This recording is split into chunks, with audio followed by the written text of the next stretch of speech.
Hi friends, எப்படி இருக்கீங்க? என்ன நல்லா இருக்கீங்களா? இன்றைக்கி வந்து தமிழ் புத்தாண்டு நல்வாழ்த்துக்கள். இன்றைக்கி இனிய தமிழ் புத்தாண்டு நல்வாழ்த்துக்கள். எல்லோரும் நல்லா இருக்கணும், எல்லாருமே வந்து ஆரோக்கியமாக இருக்கணும், செல்வ செழிப்போடு இருக்கணும்.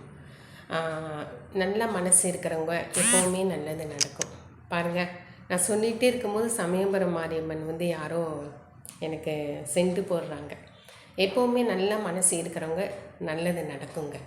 நான் கண்கொள்ளாக நான் பார்க்க தான் போகிறேன். எப்போவுமே நல்ல மனசு இருக்கிறவங்க எப்போவுமே நல்லது நடக்கும். அதை வந்து யாராலும் தடுக்க முடியாது. கடவுள் கொடுத்ததை யாராலும் தடுக்கவே முடியாது. ஓகே ஃப்ரெண்ட்ஸ், இது வந்து தமிழ் புத்தாண்டு நல்வாழ்த்துக்கள். இது வந்து ரொம்ப ரொம்ப விசேஷமான நாள். இந்த வாட்ச் வந்து எங்கள் தம்பி ப்ரெசென்ட் பண்ணால் கிஃப்ட்டு. எங்கள் தம்பி வந்து ப்ரெசென்ட் பண்ணான் இந்த வாட்ச்சு. எங்கள் வீட்டுக்காருக்கும் ப்ரெசென்ட் பண்ணியிருக்கேன். அந்த வாட்சை நான் காமிக்கிறேன். அது சூப்பராக இருக்கும். அது இன்னும் அதுவும் நான் உங்களுக்கு காட்டுறேன். அதை கிஃப்ட்டு கொடுத்துருக்கான் தமிழ் புத்தாண்டப்போ. எனக்கும் இது ஏற்கனவே கொடுத்துட்டான். நீ எப்போ விசேஷனாலும் அப்போ போட்டுக்கோ அப்படின்னு சொன்னாங்க. ரெண்டு பேருமே போட்டுக்கோங்க அப்படின்னு நான் என்னோடய ஓன் பிரதர் அவங்க வந்து எனக்கு கிஃப்ட்டு கொடுத்தாங்க. ஓகே ஃப்ரெண்ட்ஸ், உங்களுக்கு சாமி அலங்காரம்லாம் காமிச்சிருக்கேன். அதே மாதிரி இங்கே பாருங்க, இங்கே பக்கத்து ஏதோ வேலை நடக்குது போகிறக்கு. அதான் சத்தம் கேட்குது டம்முன்னு. ஏதோ வேலை நடந்துட்டுருக்குது. ஒரு வீட்டில் வந்து ஒரு வேலை நடந்துட்டுருக்கு. அதே டைம் வந்து இன்றைக்கி வந்து முத்துமாரியம்மன் கோயிலை எங்கள் வீட்டு பக்கத்து ஸ்ட்ரீட்டில் வந்து முத்துமாரியம்மன் கோயிலை வந்து பழங்கள்லையே அலங்கரிச்சிருக்காங்க. பழங்கள்லேயே மாரியம்மனை வந்து அலங்கரிச்சிருக்காங்க. ரொம்ப நல்லாயிருக்கு. அது வந்து ஷார்ட்ஸ் வீடியோவில் போடுறேன், மறக்காமல் பாருங்கள். அதெல்லாம் பார்க்கறதுக்கு ரொம்ப கொடுத்து வச்சுருக்கணும். ஓகே ஃப்ரெண்ட்ஸ், நான் வந்து ஷார்ட்ஸ் வீடியோவில் அந்த பழங்களோடு அந்த முத்துமாரியம்மன் கோயிலை அலங்காரம் பண்ணியிருக்காங்க. ஃபுல் பழம் தான். ஏன்னா இன்றைக்கி சித்திரைக்கனி தானே, ஃபஸ்ட்டு பிறக்குதுல்ல. ஆனால் மாரியம்மனுக்கு வந்து சித்திரைக்கனினா பழம், அதாவது ஃப்ரூட்ஸ்லேயே வந்து அலங்காரம் பண்ணியிருக்காங்க. நான் அதை ஷார்ட்ஸ் வீடியோவில் போடுறேன், கண்டிப்பாக நீங்கள் பார்க்கணும். அதை பார்த்தா அதெல்லாம் வந்து பார்க்கறதுக்கு ரொம்ப கொடுத்து வச்சுருக்கணும். ஓகே ஃப்ரெண்ட்ஸ், இங்கே பாருங்கள், இது வந்து எனக்கு கோல்டு இயரிங். நல்லா இருக்கா பார்த்து சொல்லுங்கள். கோல்டு இயரிங் போட்டிருக்கேன்.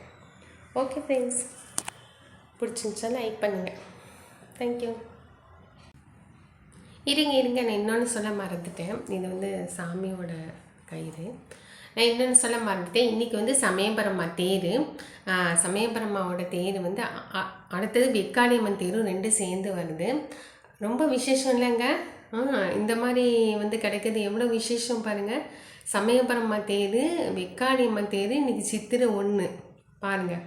இதெல்லாம் கொடுத்து வச்சுருக்கணுங்க. அங்கே பாருங்கள், அந்த லைட்டு வந்து கம்மியாக வருது. அதான் அவங்களுக்கு அப்படி இருக்குது.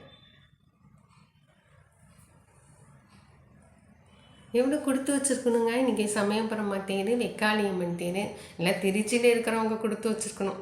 ஏன்னா என்னோடய சொந்த ஊரே எனக்கு திருச்சி தான். அதனால் சமயபுரம்மாவை எனக்கு ரொம்ப பிடிக்கும். வெக்காளியம்மன் கோயிலுக்கு அடிக்கடி நாங்களாம் போவோம். நானே எங்கள் அம்மாலாம் வந்து மத்தியானம் போயிடுவோம். ஏன்னா ரொம்ப கும்பல் வந்துச்சுன்னா அங்கே ரொம்ப பேருக்கு சாமி வரும். அப்படி குதிப்பாங்க. சமயபுரம்மா கோயிலும் சரி, வெக்காளியம்மன் கோயிலும் சரி, அப்படி சாமி வரும் அவங்கவுங்களுக்கு. எனக்கு பயந்துட்டு கடைசியில் போய் நின்றுக்குவேன். அப்புறம் என் சிஸ்டர் இருந்தால் கூட்டிகிட்டு வரும். பயப்படாத, அது ஒன்றும் இல்லை, அந்த சாமி ஒன்றால் வந்து சொல்லுதுன்னு. நாங்கள் கடைசிக்கு போயிடுவோம். தேடுவாங்க எங்கள் அம்மாவும் எங்கள் தங்கச்சி. எங்கே காணோம், பின்னாடி இங்கே தான் நின்றுருந்தா பின்னாடி போய் நின்றுக்குவேன் பயந்துட்டு. அப்புறம் பார்த்தேன், நீ சாமி கும்பிட்றவதன். அப்போனா வந்து நான் ரொம்ப சாமிலாம் கும்பிட மாட்டேன். இந்த கல்யாணம் அப்போ அந்த வரைக்கும் தான் இப்போ சாமி கும்பிட்றேன்.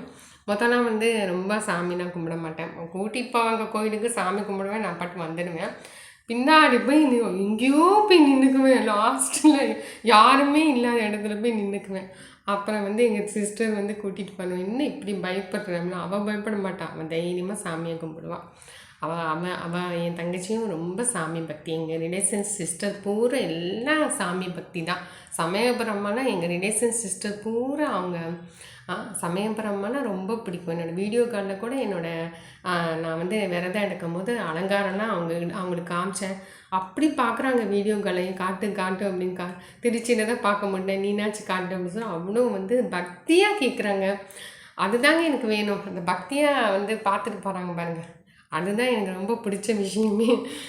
ஓகே ஃப்ரெண்ட்ஸ், இன்னையோட வந்து என்னோட விரதம் முடியுது. அதனால் சமயபுரமாக்கு இளநீ வச்சுருக்கேன். சில பேர் என்ன சொல்கிறாங்கன்னா, நீங்கள் ஏன் வந்து தளிகை வைக்கல அப்படின்னாங்க. தளிகைன்னா வந்து அம்மாவுக்கு வந்து சமயபுரமா விரதம் பச்சை பட்டினி விரதம் முடிஞ்சு 28 நாள் முடிஞ்சு அந்த அம்மாவுக்கு வந்து கறிசோறு போடுவாங்களாம். கறி குழம்பு, முட்டை, சிக்கன், கருவாடு இதெல்லாம் போடுவாங்களாம். ஆனால் இதுவரைக்கும் நான் போட்டதே கிடையாது சமயபுரம் அம்மாவுக்கு. ஏன்னா அது மாதிரி எனக்கு மனசு வரமாட்டேங்குது. அந்த அம்மாவுக்கு பொங்கல், சக்கரை பொங்கல் இந்த மாதிரி ஃப்ரூட்ஸு, இளநீ இந்த மாதிரி வைக்கணுன்னு தான் ஆசை. அந்த மாதிரி நான் வச்சதே கிடையாது. இது வரைக்கும்